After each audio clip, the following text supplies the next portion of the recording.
కోలీవుడ్ ఇండస్ట్రీలో నటుడిగా, కొరియోగ్రాఫర్‌గా మంచి గుర్తింపు కలిగి ఉన్న రాఘవ్ లారెన్స్‌కు ఇతర భాషల్లో సైతం మంచి పేరు ఉంది. దివ్యాంగులు, అనాథ బాలల కోసం సహాయం చేసే విషయంలో ఆయన ముందు వరుసలో ఉంటారు. తాజాగా దివ్యాంగులకు మేలు చేసేలా రాఘవ లారెన్స్ తీసుకున్న నిర్ణయాన్ని నెటిజన్లు మెచ్చుకుంటున్నారు.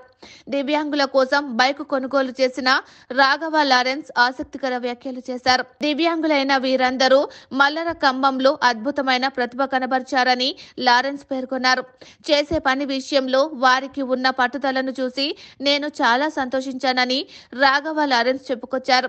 వాళ్ళందరికీ బైక్స్ ఇవ్వడంతో పాటు ఇల్లు కట్టిస్తానని మాట ఇచ్చానని ఆయన వెల్లడించారు. అందులో భాగంగా 13 బైక్స్ కొనుగోలు చేశానని రాఘవ లారెన్స్ పేర్కొన్నారు. వాళ్లకు ఉపయోగపడేలా ఆ బైక్స్ ను 3 వీలర్స్ గా మార్చనున్నానని రాఘవ లారెన్స్ అన్నారు. ఇచ్చిన మాట ప్రకారం త్వరలో ఇల్లు కూడా నిర్మిస్తానని లారెన్స్ చెప్పుకొచ్చారు.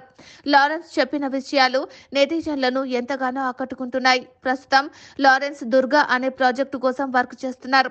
ఈ సినిమాతో కూడా లారెన్స్ సక్సెస్ అందుకోవాలని నెటిజన్లు చెబుతున్నారు. రాఘవ లారెన్స్ ను ఎంత మెచ్చుకున్నా తక్కువేనని నెటిజన్లు కామెంట్లు చేస్తున్నారు. సెలబ్రిటీలు సంపాదించిన డబ్బులో కనీసం 5% కష్టాల్లో ఉన్న వారి కోసం ఖర్చు చేసినా ఎంతో మందికి ప్రయోజనం కలుగుతుందని కామెంట్లు వ్యక్తమవుతున్నాయి. రాఘవ లారెన్స్ తన సంపాదనలో ఎక్కువ మొత్తాన్ని సేవా కార్యక్రమాల కోసం ఖర్చు చేస్తూ ఎంతో మంది జీవితాల్లో వెలుగు నింపుతున్నారు. లారెన్స్ మనుషులలో దేవుడని కొంతమంది అభిమానులు అభిప్రాయపడుతున్నారు.